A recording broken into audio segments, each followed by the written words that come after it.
이렇게 해서 여러 가지 검사를 했는데 그래도 안타깝게도 전립선암 진단을 받으셨을 때 어떻게 치료를 하나요? 방법이 여러 가지 있잖아요. 예. 그래서 보통 이제 병기를 먼저 구분을 하겠죠. 이게 병이 어디까지 갔는가가 이제 판단을 하고 전립선 안에만 병이 있다라고 했을 때 그때 치료하는 방법이 상당히 선택하기가 어렵습니다. 그 이유는 수술하는 방법, 방사치료하는 방법 등 여러 가지 선택을 할 수가 있고요. 그것이 어느 것이 하나가 더 훨씬 더 우월하다라고 얘기를 할 수가 없어서 일반적으로는 이제 수술의 장단점, 방사치료의 장단점 이런 것들을 설명을 환자 보호자분에게 하게 되고 그래서 자 그러면 어느 거를 선택하시겠습니까? 라고 이제 질문을 던질 수밖에 없는 상황입니다. 그럴 때부터 이제 환자와 보호자분들은 우리 보고 어쩌라고 그런 질문을 던지냐라고 진료하면서 말씀을 하시는데 사실 어느 거 하나가 더 좋습니다. 꼭 이거 하세요. 이렇게 얘기하기는 어려운 것이 현실입니다. 예, 그럼에도 불구하고 치료를 결정할 때 가장 고려해야 될 점이 있을까요? 네, 전립선암 치료 방법은 저는 이제 개인적으로 저는 외과 의사입니다. 사실 외과 의사고 호르몬도 치료하고 환자들이 아마 제일 먼저 오는 게 비뇨기과과 전립선암을 전공하는 사람일 거예요. 그래서 저는 요즘은 첫 번째로 생각하는 거는 암의 병기예요. 뭐라고 해도 암이 진행암들은 수술적 치료를 먼저 고려할 수는 없습니다. 현재로서는. 그래서 이제 저병기 암을 이제 고병기암, 그러니까 진행이 된 암은 저는 이제 방사선 치료와 호르몬 치료, 항암 치료까지도 가는 이제 추세고요. 그거는 아마 누가 말해도 뭐 거의 비슷한 추세로 갈 겁니다. 거기다 이제 우리가 준비하는 중립자 치료도 좀 있겠죠. 거기다 이제 저병기암 같은 경우에는 어떤 치료를 해도 아까 다 잘 듣는다라고 얘기를 하셨고요. 장단점이 명확합니다. 저희 외과 의사 같은 경우에는 수술적 치료가 자신 있기 때문에 수술적 치료도 고려하고 물론 나이가 굉장히 중요하세요. 저 같은 경우에는 만 80세 환자에게 수술을 권하지는 않습니다. 절대로. 그렇기 때문에 그분의 여명이 10년 이상 남았을 때 수술적 치료를 고려하고 깨끗하게 치료할 수 있다고 제가 자신감을 내비치고요.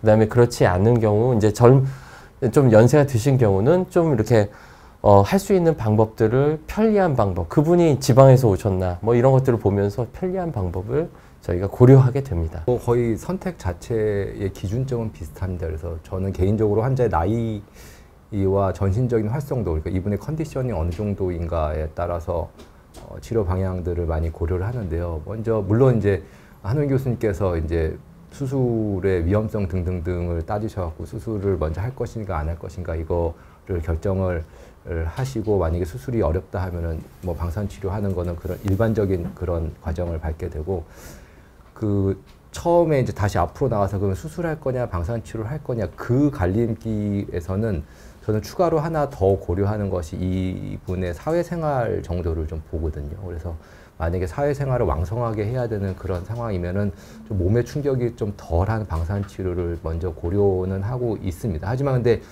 이게 그 중요한 거는 이게 장단점을 설명하는 것과 그 다음에 의료진도 수술을 하시는 분과 방사선 치료하시는 분 이렇게 다 같이 의견을 하나로 모아가지고 치료를 결정하는 게 가장 중요하다고 저는 생각하고 있습니다. 저 맞긴 한데요.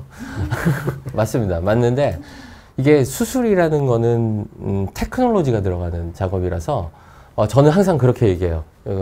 수술은 비기닝 피리어드를 그러니까 처음 시작하는 단계에 있는 수술자가 있고 숙련 단계를 벗어난 아주 능숙한 숙련자들이 있습니다. 물론 저도 이 단계를 거치긴 했습니다.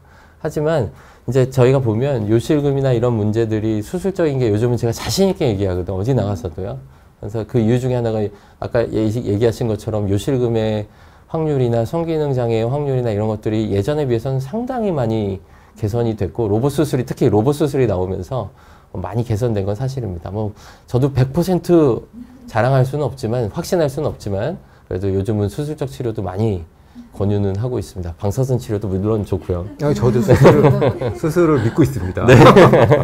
그러니까 예전에는 사실 수술하고 나서 여러 가지 요실금이라든지 성기능 장애 때문에 고민하시는 분들이 좀 있으셨는데 이제는 수술 기술이 특히 이제 우리 한은규 교수님처럼 명의가 하시는 경우에 큰 부작용이 없는 경우가 굉장히 많다고 하니까 적극 고려해 보시면 되겠습니다.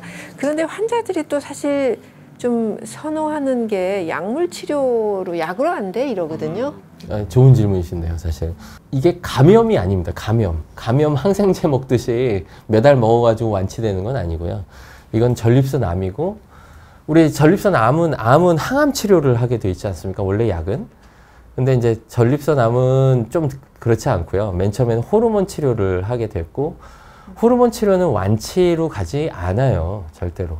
그래서 우리가 아까 말씀드린 대로 방사선 치료와 병행을 하거나 아니면 연세가 너무 많고 노안으로 돌아가실 확률이 더 높은 연령에 계신 분들은 보존적 치료로 호르몬 치료를 사용하는 건 맞습니다. 그래서 이제 호르몬을 사용하고요. 항암 치료는 기존에 여러분들이 연속 드라마 같은 데 보면 막 머리 빠지고 막 굉장히 괴로워하고 이런 항암 치료가 동일하게 들어가거든요.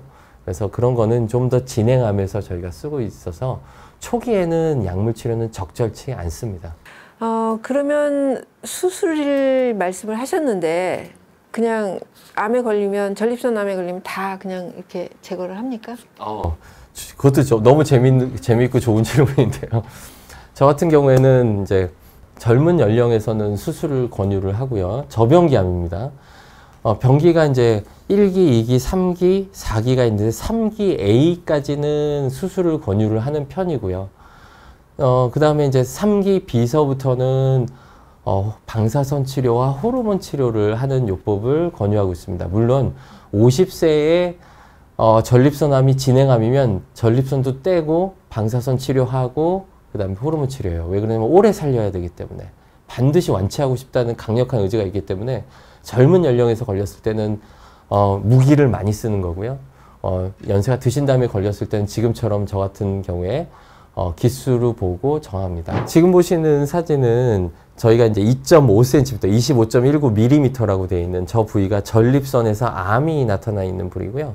저분은 아마 T3A 정도로 임상 쪽에서는 생각을 할 3기 A기 정도로 생각이 들어서 이제 로봇 수술을 권유했던 분의 사진입니다. 3기 A도 그러니까 저병기로 구분을 하시네요. 예전에는 2기까지만 수술을 했었는데요. 로봇 수술이 이제 나오면서 미세하게 보이고 경계면이 잘 보이기 시작하면서 요즘은 3기 A까지는 로봇 수술을 수술적인 치료를 권장하고 있습니다. 예, 지금 저분 어떻게 지내십니까? 지금 수술 장면이 한 컷이 좀 나오고 있는데요. 저게 이제 로봇 수술이고 실제 저 공간은 제 주먹의 반 정도 되는 공간이에요. 굉장히 작은 공간 안에서 수술을 해야 되기 때문에 기존에 이제 개복 수술에서는 사실 아주 정확하게 하기 힘들었던 구역이고요. 그래서 저렇게 됐고 지금은 뭐 2년이 경과한 상태시고 이분은 재발이나 뭐 배뇨 기능, 성기능에 장애 없이 잘 지내고 계십니다. 네. 그렇다면 방사선 치료가 필요한 경우는 또 어떤 경우라고 얘기할 수 있습니까? 방사선 치료는 장점이 굉장히 넓은 범위에서 적용이 가능하다라는 장점이 있습니다. 그래서 초기부터 병이 이제 전이된 상태에도 이렇게 방사선 치료 목표에 따라서 방사선 치료 진행을 하는데요. 초기암의 경우에는 저희가 완치를 목표로 굉장히 적극적으로 치료를 하고 암이 점점점 진행돼서 아까 앞에서 말씀드린 그런 뼈에 여기저기 전이된 경우에는 증상을 잡기 위한 치료를 진행을 합니다. 그래서 뼈 전이에서 통증이 있으면은 그 통증을 경감하기 위해서 방사선 치료를 하는 등 그 적용할 수 있는 범위는 상당히 넓은 상황입니다. 그럼 그 진행 과정 왜 방사선 치료는 좀 스케줄이 있다는 게 있잖아요. 그건 어떻게 진행하십니까? 네, 그래서 방사선 치료에 관련해서 여러 가지 이제 궁금증들이 많이 있습니다. 그래서 거기에 대해서 저희가 방사선 치료와 함께하는 악복의 여정이라는 책을 하나 만들었습니다. 그래서 이 내용에 보면 이제 방사선 치료에 대한 자세한 내용들이 나와 있는데요. 거기에 있는 내용들을 일부 좀 설명드리자면 방사선 치료는 그 그림에서 보시는 것처럼 외부 방사선 치료와 내부 방사선 치료로 나눌 수가 있습니다. 외부 방사선 치료는 이 방사선이 몸 바깥에 어떤 기계에서부터 방사선이 나와서 몸 안에 있는 암을 치료해서 이제 외부 방사선 이렇게 얘기를 하고, 내부 방사선 치료는 그림에서 보는 것처럼 전립선에다가 방사선이 나오는 조그만한 물질을 집어넣습니다. 그러면은 그 물질에서 방사선이 나오면서 전립선 암을 치료하는 이런 방법으로 진행을 하고 있습니다. 그래서 방사선 치료하는 그 방법을 살짝 먼저 좀 설명을 드리자면요. 그 그림에서 보시는 것처럼 두 가지 예쁜 컬러로 보이는 화면이 보입니다. 그런데 그 위에 제가 전립선만 치료 이렇게 써놓은 게 있고, 밑에는 전립선과 임파절 치료 이렇게 써놨습니다. 그 전립선만 치료하는 경우에는 그 아까 말씀드린 병이 전립선에만 국한되어 있을 때, 그 중에서도 재발의 위험성이 중간 정도인 경우에는 전립선에만 그 색칠해진 부분이 방사선 치료를 받는 부분이고요. 거기에 뭐 병원마다 의사마다 다릅니다만 저는 7번 치료하고 있고, 이틀에 한 번씩 방사선 치료를 하는 스케줄로 진행을 하고 있고요. 그 밑에 전립선과 임파절 치료라고 되어 있는 부분은 위험 인자 때문에 전립선 바깥으로 병이 나갔을 가능성이 좀 있다라고 판단이 되면 그 전립선과 그 골반 임파절이라고 하는 부분을 포함하게 되는데, 그렇게 되면 보시는 것처럼 그 파란 색깔 칠한 부분까지 방사선이 들어가게 됩니다. 그래서 범위가 넓어지기 때문에 하루에 치료하는 양을 좀 줄이게 되고, 그래서 전체 치료 기간은 한 4주, 5주 정도 치료하게 되는 것이 일반적인 치료 스케줄이 되겠습니다. 그래서 예, 방사선 치료가 전립선암 치료는 뭐 굉장히 안심하고 어느 정도 믿고 치료를 받으실 수 있을 것 같은데, 이제 여기에서 또 한 단계 더 업그레이드가 돼서요.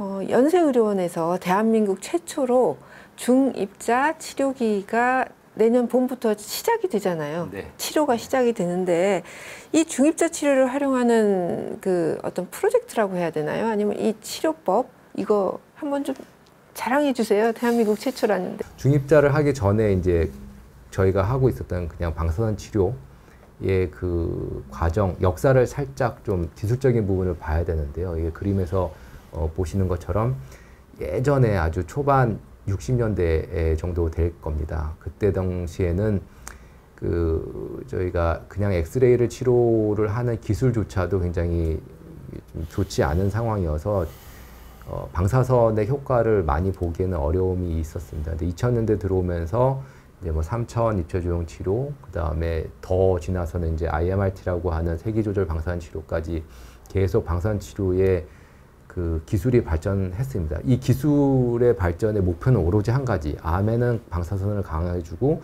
주변 장기에는 방사선의 그 부작용을 줄이자. 이거의 하나의 목표를 향해서 기술들이 발전이 되어 왔고, 이게 급격하게 계속 발전이 되고 있고, 그림에서 보시면은 이 방사선을 전달할 수 있는 수치를 이제 좀 적어 놨는데요. 이게 예전에는 뭐 40 정도에서 시작해갖고 가장 오른쪽에 보면 100까지 올라가 있습니다. 그만큼 방사선을 전달할 수 있는 기술이 발전하면서 강도도 더 높이고 주변에 있는 장기에 대한 안정성도 높아지는 그런 그 방향으로 기술이 발전되고 있습니다. 그 중에서 이제 중립자라고 하는 것은 이제 탄소 이온을 가속해서 암을 공격하는 건데요. 탄소 이온이라는 것은 하나의 그냥 작은 돌멩이라고 생각하시면은, 그 돌멩이를 빛의 속도의 70%로 가속시키면 엄청난 파워가 나오겠죠. 그래서 그거를 환자 몸 안에다가, 암에다가 집중 포화를 하고, 그렇게 되면은 방사선도 세게 치료할 수 있고, 주변에 또 그 입자의 특성이 그냥 상상하기로는 이게 피부를 뚫고 들어가야 되니까 피부에 가장 많은 타격이 입을 거라고 생각을 할 수가 있는데,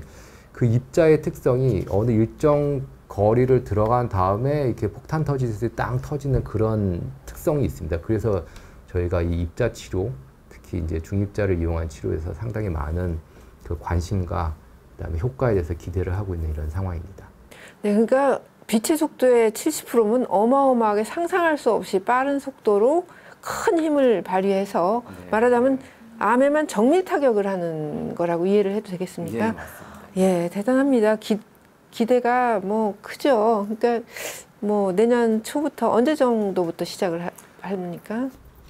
내년 봄이라고밖에 말씀 못 드릴 것 같습니다. 저희가 내년 봄, 지금 뭐 6개월도 안 남았네요. 네. 뭐 기대가 큽니다. 저희가 팀을 이뤄서 지금 준비를 많이 네. 하고 있습니다. 네. 그래서 비뇨의학과하고 방사선 정형외과 우리 금 교수님하고 전체적으로 팀을 이뤄서 지금 전체적으로 다학제 진료로 이게 중입자는 여러 과에서 같이 한꺼번에 좀 이렇게 보면서 조금이라도 치료율을 높이기 위해서 노력하는 그런 하나의 팀이 될 것 같습니다. 그건 하나 약속드릴 수 있겠네요. 네. 여러 가지 치료에 대해서 말씀해 주셨는데 주의할 점 있을 것 같아요. 어떤 점을 주의해야 될까요? 제가 이제 아마 수술적 치료하고 호르몬 치료에 대한 이제 치료 후의 주의점을 한번 먼저 얘기를 좀 해보겠습니다. 첫 번째는 시기죠. 가장 많이 물어보는 건 시기예요. 저는 가장 원인 중에 하나가 서구식 식단이라는 얘기 많이 들어보셨을 겁니다. 기름진 음식, 과음, 전립선은 알코올하고 연관이 많아요. 사실 알코올을 많이 섭취하면 컨젠스션, 우열이 일어나는 게 전립선이고요. 뭐 과음한 다음날 소변 잘 안 나오시잖아요. 그게 다 그런 원인입니다, 사실. 그렇기 때문에 일단은 술이나 많은 음식을 섭취해서 비만이 되는 거 아주 못하게 해요. 그래서 많은 이제 건강한 식단으로 바꾸시기를 굉장히 강력히 권유를 드립니다. 수술 이후에는 더더군다나 요실금이 생기는 게 배가 이렇게 많이 나오시잖아요. 그러면 요실금은 자연스럽게 생깁니다. 그렇기 때문에 비만 안 되시게 조심하셔야 되겠고요. 두 번째는 호르몬 치료예요. 호르몬 치료는 남성 호르몬을 없애주는 겁니다. 그게 별다른 치료가 아니고 남성 호르몬을 없애주는다 그러다 보니까 근육량이 줄어들고 뼈가 약해지고 심장에 문제가 생겨요. 그렇기 때문에 첫 번째 운동하세요. 규칙적으로 근육 운동, 그러니까 우리가 뭐죠? 저항을 주는 이렇게 무게, 근력 운동 같은 거를 중심으로 하게 하고요. 심장에 있어서 고혈압이나 특히 아스피린 같이 항혈전제를 드시도록 권유를 해드리고 있습니다. 그래서 그런 것들을 좀 주의하면서 아마 봐야 될 것 같습니다. 이게 방사선 치료하고 나면은 이제 소변 증상이 조금 안 좋아질 수 있는데요. 그게 보통 6개월 정도 지나면은 다시 이제 호전이 되고, 만성후유증이 생기는 경우에는 한 2년 정도 지나서 이제 대변 볼 때 피가 난다든지 이런 현상들이 있을 수 있습니다. 근데 그거 역시 저희가 심각도를 아직 별로 뭐 심각하지 않습니다부터 굉장히 심각합니다로 나누는데, 심각한데요? 라고 말씀드리는 경우는 거의 1%가 채 안 되기 때문에요. 그게 걱정이 돼가지고 치료를 주저하실 필요는 없다는 얘기 먼저 말씀을 드리고, 끝나고 나서 뭐 관리할 수 있는 것이 뭐 한은 교수님 말씀하신 게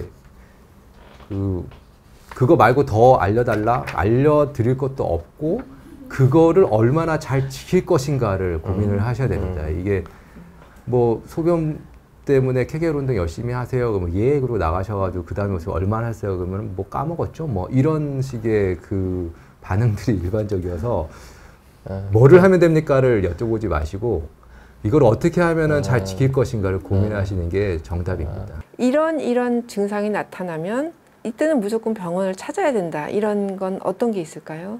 네, 저한테 이제 제일 많이 오시는 거는 혈뇨로 가장 많이 오시고요. 두 번째는 소변 증상으로 많이 오세요. 갑자기 없던 빈뇨 또는 소변 보기가 갑자기 힘들어졌어요. 뭐 이런 증상들이 많지는 않지만 소수로 오세요. 그러면 저희가 처음부터 이제 차근차근 검사하면 대부분 아무 문제 없습니다. 대부분 아무 문제 없고, 간혹 뭐 어차피 연세가 드시기 때문에 다른 질환이 동반되는 경우가 있어서 염증이나 또는 뭐 안 좋은 경우는 방광암도 있긴 하지만 그래도 대부분 염증이 대부분이라서 약만 조금 드시면 다 좋아집니다. 그러면 끝으로 그 두 교수님들께서 이제까지 좋은 설명 많이 해주셨지만 전립선 환자분 그리고 보호자분들에게 난 이거 하나는 꼭 부탁하고 드리고 싶다 하는 말씀 먼저 한 교수님 말씀해 주세요. 어느 암이나 치료를 이제 하는 중이거나 아니면 진단을 받고 치료를 초조하게 기다리시는 분들이나 치료를 하고 있는 분들이나 치료를 다 마치시고 진료실에서 이제 왔다 갔다 이제 하시는 분들한테도 다 동일한 말일 것 같습니다. 일단은 치료가 시작되면 의료진을 믿어주시고, 그 다음에 의료진이 선택하는 방법은 우리나라에서는 가이드라인이라는 게 있거든요. 치료를 하는 모든 이 암에는 이 치료를 해야 됩니다라는 가이드라인이 있으니까 믿어주시면 우리 전문 교수들은 아마 그 가이드라인에 맞춰서 하나씩 잘 해 나갈 것입니다. 의료진을 잘 믿고 정기적인 검사와 치료를 해주셨으면 감사하겠습니다. 아마 저희 의료진들은 아마 최선을 다해서 잘 치료할 것 같습니다. 저는 약간 좀 말이 어려울 수도 있습니다만 의학 정보의 일반화를 좀 피했으면 좋겠다라고 생각을 하는데요. 그 인터넷이나 여러 자료들을 다 본인들 이제 뭐 환자나 보호자분들이 이렇게 공부를 하다 보면은 이것도 내 얘기인 것 같고 저것도 내 얘기인 것 같고 나는 이거 왜 안 하지? 뭐 이런 생각들을 하신다. 근데 그 나와 있는 내용들을 다 그냥 나한테도 다 적용될 거야라고 이렇게 일반화시키기 시작하면 앞에서 말씀하셨지만 이렇게 의료진과의 대화의 문제도 생기고요.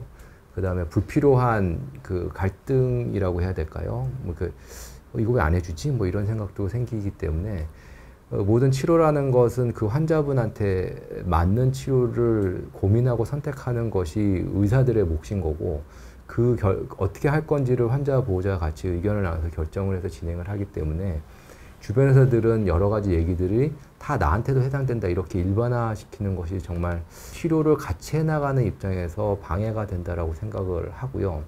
그 다음에 또 하나는 이제 병의 상태에 대한 인지를 잘 일종의 이제 부인하는 것 같은 느낌이거든요. 지금 상황이 이렇고 저희가 병원에서 할 수 있는 역할이 이 정도이고 이런 것들에 대해서 계속 이제 인정을 안 하는 경우들이 있습니다. 근데 좀 안타까운 면이 있어서 말씀을 드리는 건데요. 그게 뭐 여태까지 살아왔던 인생과 앞으로 살아갈 인생에 대한 계획 이런 것들이 필요한 순간들이 있지 않습니까? 근데 그 순간마저도 그거를 받아들이지 못하시는 경우들을 보면 좀 마음이 아픈, 이래서는 안 될 것 같다는 생각들이 있어서 병에 대한 인식을 하는 것도 굉장히 환자나 보호자에게 굉장히 중요한 일이라고 생각이 됩니다. 네. 말씀 들어보니까 그 환자분들이 이렇게 좋은 선생님들, 좋은 전문가들 좀 믿고 따라주시면 환자 한 분 한 분에 대한 맞춤형 치료 제대로 잘 해드리겠다는 말씀인 것 같습니다. 예. 네, 이렇게 지금까지 전립선암의 최근 수술법까지 다 알아보았습니다. 전립선암의 수술과 방사선 치료에 관한 궁금증 황세희 박사가 대신 물어본다였습니다. 감사합니다.